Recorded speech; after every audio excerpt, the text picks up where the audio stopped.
네, 소개 감사합니다. 저는 카이스트의 항공우주학과에서 근무를 하고 있는 조교수로 근무하고 있는 이전윤이라고 하고요. 저는 이제 간단하게 소개드리자면은 카이스트 기계학과 졸업하고 MIT 석사 박사하고 이제 다시 한국으로 귀국을 작년에 했고요. 그래서 어떻게 보면은 굉장히 그 새로운 얼굴이라고 말씀을 드릴 수 있을 것 같고, 그래서 이제 학회 다른 학회라든지 그런 데서 좀 연구 결과라든지 그런 것들 소개 더 할 수 있도록 그렇게 생각하시면 되겠습니다. 예, 그래서 저는 오늘 사실 여러 가지 연구 중에서 이제 복합재 생산 공정 관련해서 좀 소개를 드리려고 주제를 가져와 봤는데요. 이제 많은 분들이 생각하기에 나노 머티리얼, 카본 나노 머티리얼이라고 특히 생각하시면 여태까지 많이 뭐 물성치를 증가시키라든지 뭐 일렉트리컬 프로퍼티 올리는 거 그런 쪽으로 많이 활용을 해왔는데, 사실 생산 공정 측면에서는 굉장히 접근을 더 어렵게 만드는 그런 걸로 인식이 되었거든요. 근데 하지만 이걸 적절하게 잘 이용하면은 오히려 복합재 생산 공정을 더 효율적으로 만들 수 있는 활용할 수 있다라는 거를 좀 소개시켜 드리고 싶어가지고 이 주제를 가져오게 됐습니다. 그래서 지금 제가 앞서 말씀드린 바와 같이 정윤주 교수님도 말씀해 주셨는데, 그 포러스한 스트럭처로 많이 이제 뭐 탄소 나노 소재라든지 이런 것들을 많이 활용을 하고 있는데요. 기본적으로 그 스트럭처를 복합재의 여태까지 미케니컬 프로퍼티라든지 일렉트리컬 프로퍼티를 증가시키기 위해서 많이 활용을 해왔습니다. 근데 여기서 보신 것처럼 그 나노 머티리얼 자체를 폴리머랑 섞는 것 자체가 생각보다 굉장히 어렵습니다. 왜 그러냐면은 서페이스 에너지가 굉장히 높기 때문에 서로 뭉치는 현상을 가지고 있거든요. 그래서 원하는 티오레티컬한 밸류를 가지고 싶어도 잘 섞지 못하면, 디스퍼션을 잘 하지 못하면은 호모지니어스하지 않고 그 물성치를 가지지 못하게 되는 그런 현상이 발생됩니다. 그런데 이게 이제 엔지니어드하게 적절하게 얼라인을 잘 하게 되면은 나노포러스한 스트럭처 때문에 뭐 이제 모세관 현상이라든지 그런 것들을 이제 컴파지 매니팩처링 할 때 활용할 수 있거든요. 예, 그쪽에 대해서 좀 말씀을 드리겠습니다. 그래서 잘 아시다시피 이제 탄소 복합재가 이제 항공우주라든지 지금 항공우주뿐만 아니라 다른 데서 많이 활용이 되고 있는데요. 사실 탄소 복합재를 만드는 방법은 여러 가지가 있습니다. 하지만 항공우주 제 하이 퀄리티의 복합재를 만드는 데 사용되는 것은 오토클레이브라고 하는, 어떻게 보면은 쉽게 설명드리면 압력밥솥이라고 말씀드릴 수 있겠죠. 예, 그 고온하고 고압을 동시에 활용하는 방식으로 복합재를 이제 구워내는 방식으로 활용을 하고 있는데요. 여기서 이제 보실 수 있는 것 같이 지금 이 두 오토클레이브는 실제 항공기를 만드는 복합재 동체를 만들기 위해서 쓰이는 이제 오토클레이브인데, 왼쪽은 이제 777X, 오른쪽은 이제 A350 엑스트라 와이드 바디를 만드는 동체를 만드는 오토클레이브입니다. 사이즈를 보시면은 사람 사이즈를 보시면 이제 대충 어느 정도 사이즈인지 보실 수 있는데, 특히 왼쪽에서 오토클레이브가 알려진 게 이제 사용하는 에너지 소모량이 파워가 한 15메가와트 정도입니다. 이게 어느 정도냐면은 소형 수력 발전소 하나 정도 그냥 풀로 돌린다라고 생각하시면 되거든요. 어마어마한 에너지를 사용할 수밖에 없는 게 이 사이즈, 저 메탈로 된 전체 사이즈의 온도를 올리는 게 얼마나 큰 에너지가 소모되는지는 쉽게 생각하실 수 있을 거라 생각되고요. 그 다음에 또 하나 이제 이 오토클레이브 사용하는 데 있어서 왜 복합재가 왜 비싼지, 그리고 왜 생산 공정이 오래 걸리는지에 대해서 하나 또 들어가는 게 이제 하이 프레셔입니다. 이제 압력으로 눌러줘야 안에 있는 기공들을 전부 빼서 하이 퀄리티의 복합재를 만들 수 있거든요. 그리고 그 띠오리컨 밸류에 가깝게끔 이렇게 설계가 이제 설계된 거를 제작할 수 있는데, 예, 그래서 이제 이런 오토클레이브를 사용하지 않고 어떻게 하면 효율적으로 복합재를 만들 수 있는지, 이런 거에 대한 항상 니드가 여태까지 계속 와 있었습니다. 그래서 이제 제가 이제 해결을 이제 소개해드리고 싶은 게, 이런 오토클레이브의 문제점, 저런 큰 인프라스트럭처를 사용하는 컨벡티브 히팅하고 하이 프레셔를 어떻게 하면은 탄소 나노 소재를 통해서 해결할 수 있는지 하는 방법을 좀 소개를 드리고 싶습니다. 그래서 이게 골드 스탠다드, 사실 오토클레이브가 골드 스탠다드이긴 하지만 저 오토클레이브를 사지 않고 똑같은 퀄리티를 만드는 게 사실 이 연구의 목적이라고 말씀드릴 수 있을 것 같습니다. 그래서 사실 여태까지 한 1990년대, 2000년대 이런 거에 대한 연구를 많이 해왔는데요. 이제 가장 대표적으로 소개시켜 드릴 수 있는 게 아웃 오브 오토클레이브라는 공정인데요. 그거는 기본적으로 그냥 오토클레이브에서 압력을 빼고 오븐 그대로 사용하면서 그 대신 새롭게 디자인된 프리프레그를 사용해야 됩니다. 그래서 기본적으로 여기 이제 사진에서 보실 수 있는 거는 왼쪽은 여태까지 컨벤셔널하게 50년, 60년 동안 써왔던 오토클레이브가 필요한 프리프레그고요. 이제 오른쪽은 아웃 오브 오토클레이브 프리프레그라고 기본적으로 이런 좀 구조가 다른 걸 보실 수 있는데 이런 백큐um 채널이라는 걸 가운데 가지고 있거나 아니면 이제 뭐 이렇게 구멍이 뚫려 있는 위에서 보면 구멍이 뚫려 있는 그런 구조를 가지고 있고요. 가장 핵심적인 게 이 프리프레그, 이 스페셜 프리프레그를 쓰게 된 문제점이 뭐냐면은 폴리머가 완전히 다릅니다. 왜냐면은 이제 기공 발생을 최대한 억제하기 위해서 전체적 뭐 비스코시티라든지 그런 내부적인 그런 것들을 전부 다 바꿨기 때문에 실질적으로 항공기를 만들거라든지 뭐 우주선을 만들 때 이걸 사용할 수 없는 게 인증을 받은 제품이 굉장히 극소량이기 때문에 그런 물성치를 만족시키는 프리프레그 고르기가 굉장히 어렵습니다. 그러니까 결론적으로 이 오토클레이브 전용으로 사용해왔던 그런 전통적인 프리프레그를 어떻게 오토클레이브를 쓰지 않고 만드느냐 이런 것들이 가장 화두가 된다라고 말씀드릴 수 있을 것 같습니다. 그래서 제가 이제 박사 동안에 이제 제안을 했던 건데 이제 아웃 오브 오븐 공정이라는 공정인데요. 이제 옛날 여태까지 해왔던 방식은 이제 저런 컨벤셔널한 방법에서 쓰이는 것들은 오토클레이브를 활용해서 이제 부품을 잘라서 이제 오븐 안에 넣어서 이제 구워내는 방식 이런 방식으로 되어 있는데 이제 아이디어는 사실 간단합니다. 그러니까 컨벡션을 컨덕션으로 바꾸는 건데요. 컨덕션을 만들어낼 때 쉽게 생각하면 핫플레이트 같은 거를 상상하실 수 있는데 핫플레이트는 어차피 메탈이기 때문에 비슷하게 에너지 소모가 든다라고 말씀드릴 수 있을 것 같고요. 그 히팅 자체를 나노 머티리얼을 통해서 탄소 나노 튜브를 통해서 이제 열을 만들어내는 그런 방식을 이용하는 게 이제 아웃 오브 오븐 큐어링이라고 제가 네이밍을 했고 기본적으로는 이렇게 표면이라든지 내부에 히터 자체를 만들어 넣어서 이제 복합재를 직접적으로 데피는 그런 방식이라고 생각하시면 되겠습니다. 장점이 잘 아시다시피 탄소 나노 튜브라든지 뭐 그래픽 같은 것들이 복합재 물성치 늘리기 위해서 많이 사용이 되었거든요. 그리고 그런 것들이 많이 증명이 됐기 때문에 탄소 소재를 직접적으로 복합재에 쓰인 것들은 이런 네거티브한 이펙트를 가지고 있지 않다는 점에서 장점이라고도 말씀드릴 수 있을 것 같고요.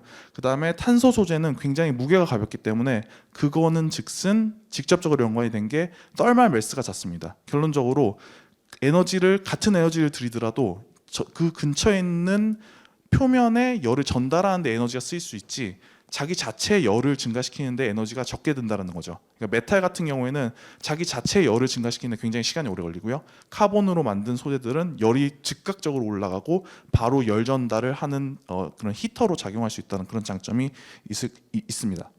그래서 이런 아웃 오브 오븐 큐어링이라는 그 컨셉 자체에 대한 장점은 이제 뒤에서 이제 자료에 대해서 좀 설명을 드릴 수 있을 것 같은데 기본적으로 하나 이제 정보를 말씀드리자면은 오토클레이브 안에 복합재를 생각보다 많이 넣지 못합니다. 왜 그러냐면은 컨벡티브 히팅 때문에 그 열 대류 현상을 적절하게 만들어내기 위해서는 그 온도를 유니폼하게 만들기 위해서는 많은 복합재를 한 번에 넣지 못하거든요. 그래서 실질적으로 계산을 해보면은 1% 이하의 볼륨의 복합재만 그 오토클레이브 안에 넣을 수 있습니다. 그래서 그렇기 때문에 이제 컴파짓 파트가 작고 오토빌은 큰 걸 쓰게 되면 에너지 효율이 굉장히 낮아지게 되거든요. 그런데 이런 아웃 오브 오븐 큐어링 같은 경우에는 이제 테일러해서 그 표면에서 즉각적으로 딱 필요한 표면만 히팅을 할 수 있기 때문에 항상 같은 에너지 효율을 가질 수 있다라는 장점이 있습니다. 그리고 표면에서 직접적으로 히팅을 하기 때문에 굉장히 온도 분포도 정밀하게 컨트롤 될 수 있을 거고요. 그거에 대한 이제 자료는 그 뒤에서 좀 설명을 드릴 거고요. 그래서 여기서 이제 실험을 랩 스케일 정도 이제 실험을 해봤는데 여기서 보시면은 지금 히팅이 굉장히 유니폼하게 된 걸 보실 수 있고요.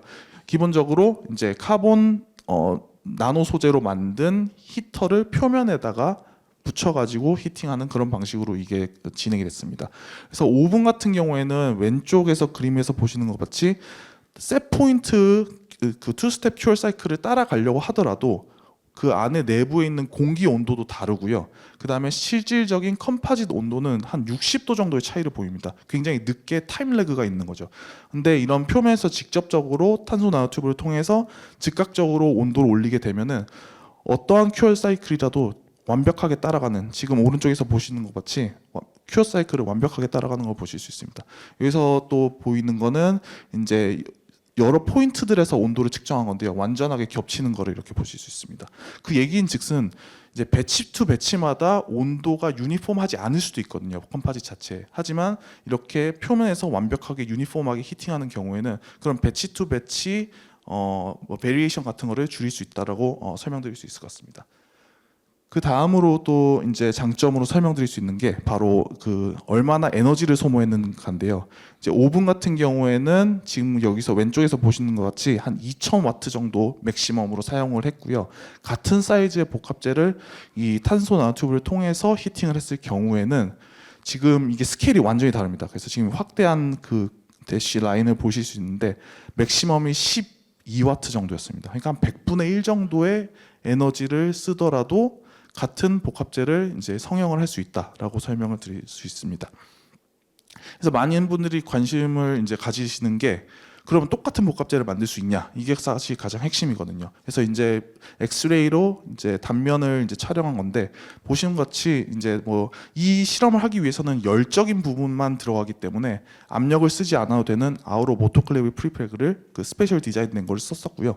하지만 이제 컨벡티브하고 컨덕션하고 차이가 없다. 그거를 이제 보이는 내용인데 기본적으로 몰폴로지에 전혀 차이가 없는 그런 거를 보실 수 있고 그 다음에 이제 또 관심 가지시는 게 이제 피지컬 프로퍼티 차이 있냐 없냐 그런 거거든요. 그래서 뭐 디그리 오브 큐어라든지 이제 폴리머 자체의 차이가 있는지 그리고 스트렝스의 차이가 있는지 온도에 따른 폴리머의 특성의 차이가 있는지 이런 것들을 뭐 DSC 그런 또 뭐 있죠 DMA 그런 것들을 통해서 체크를 해봤는데 통계적으로 분석을 했을 때 전혀 차이가 없습니다. 두 개 오븐하고 아웃 오브 오븐 이렇게 탄소 소재를 이용해서 히팅을 했을 때랑 전혀 차이가 없었고요.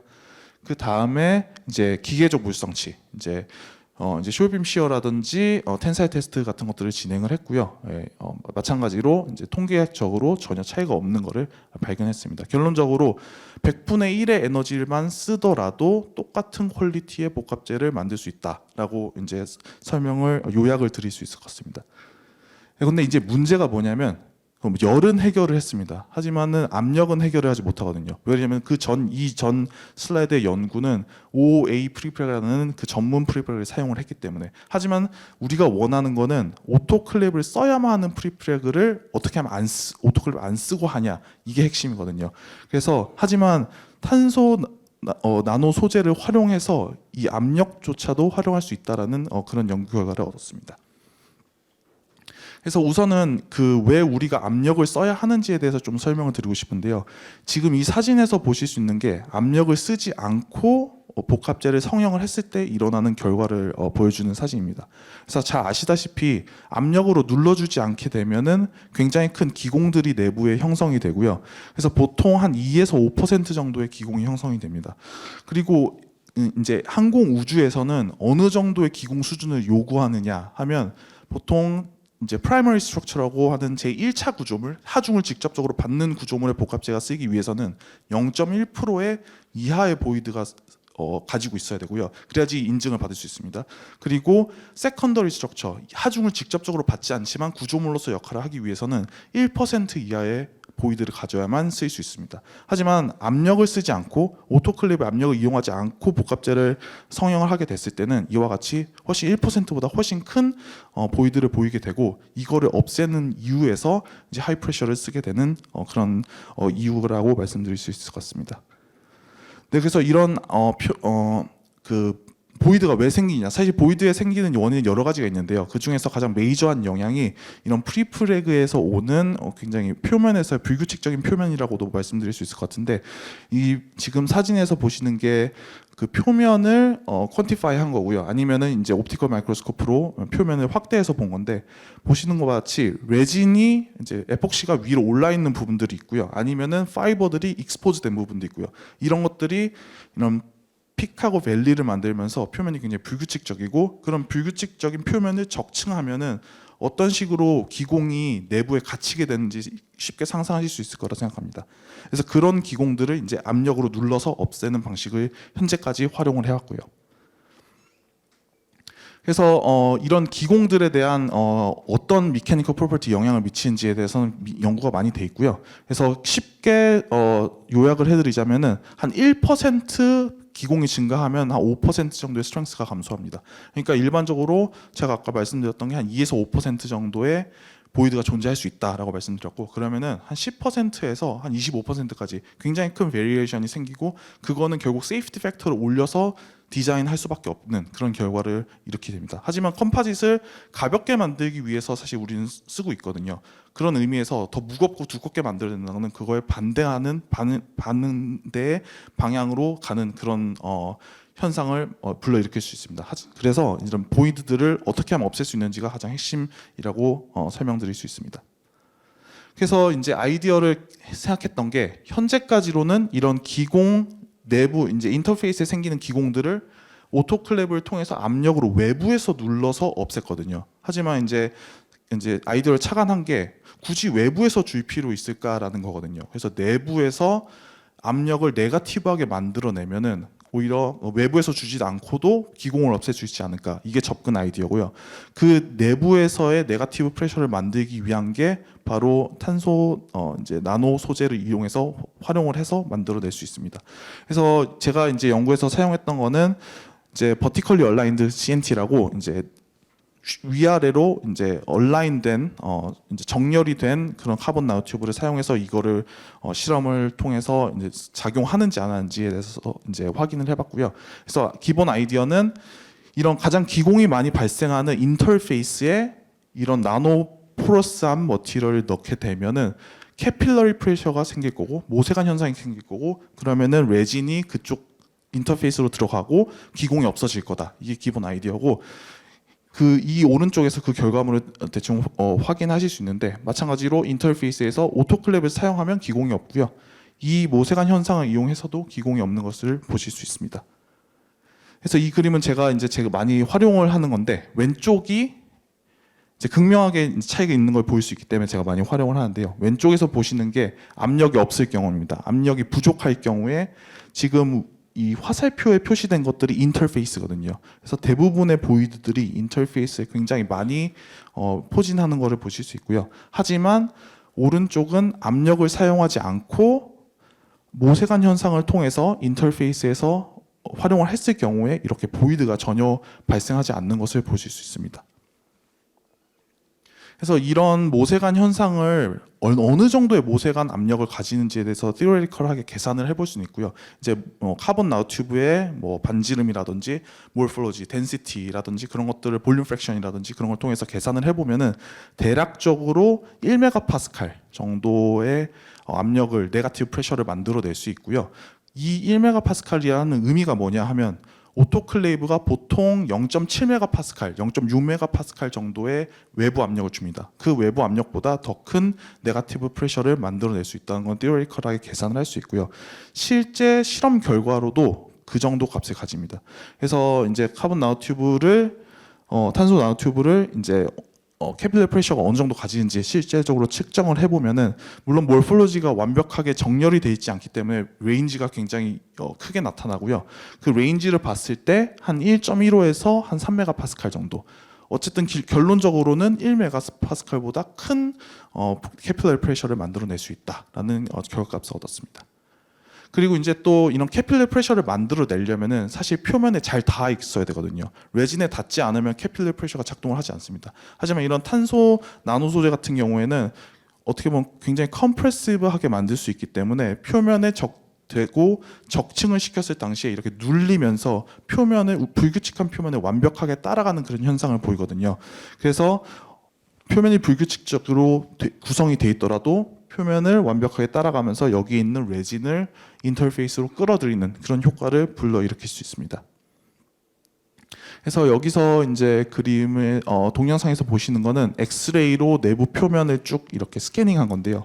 왼쪽에서 보시는 건 오토클레이브고 당연히 보이드가 없겠죠.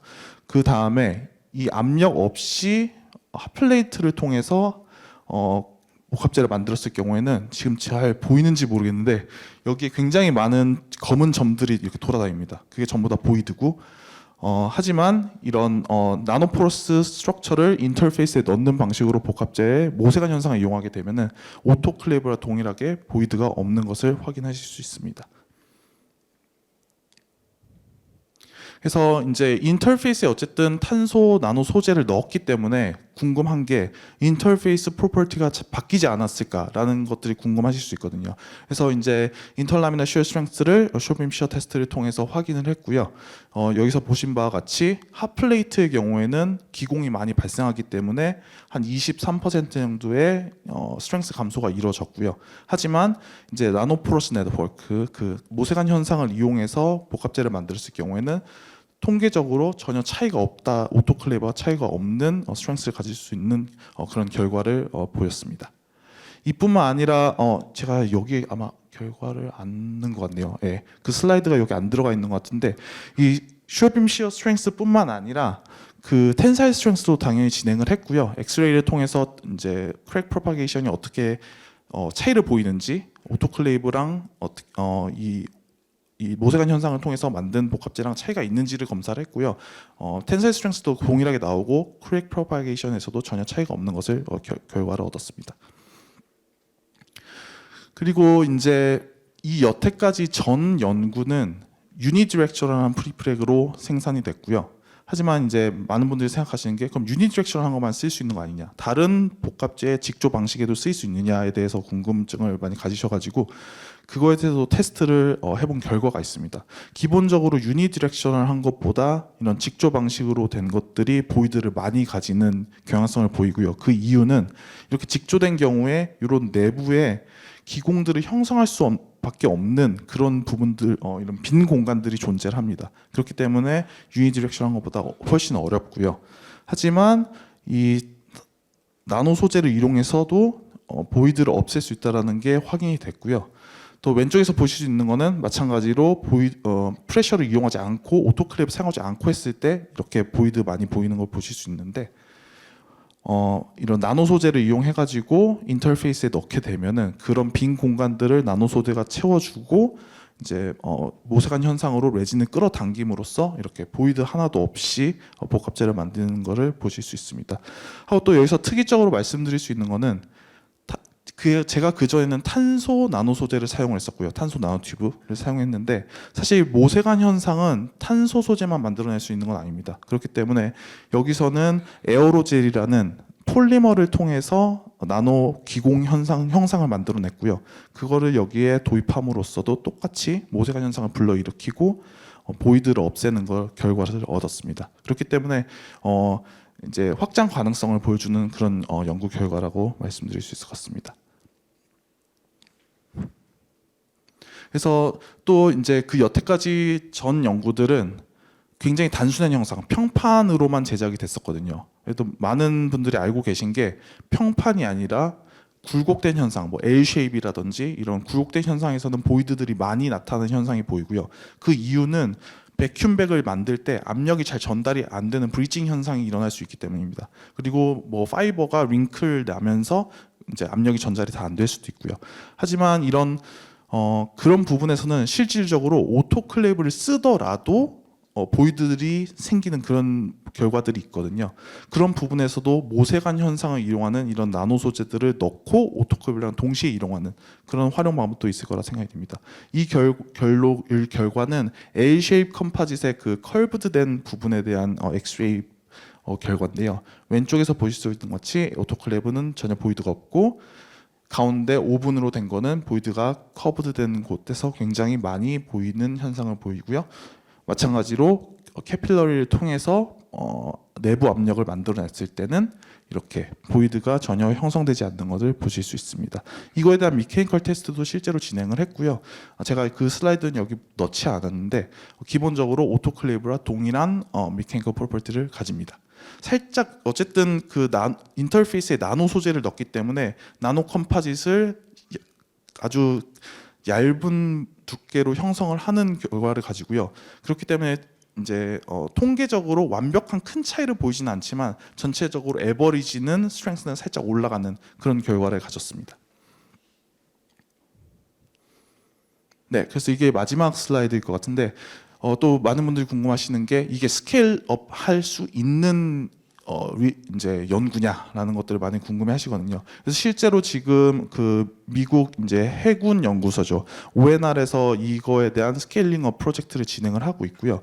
그래서 제가 했던 거는 한 15cm 바이 15cm 정도를 랩 스케일에서 진행을 했었고, 이거를 지금 현재 미터 스케일로 확장해 나가는 그런 연구를 진행을 하고 있습니다. 그래서 제가 봤던 거는 0.6 미터까지는 진행을 된 거를 확인을 했었고요. 제가 지금은 그 연구실을 떠나서 제 연구실을 운영하고 있기 때문에 이제 그 연구 리포트를 정확하게 받고 있지는 않는데, 미터 스케일도 이미 성공했다라는 그런 이메일을 주고 받은 거를 제가 본 적이 있습니다.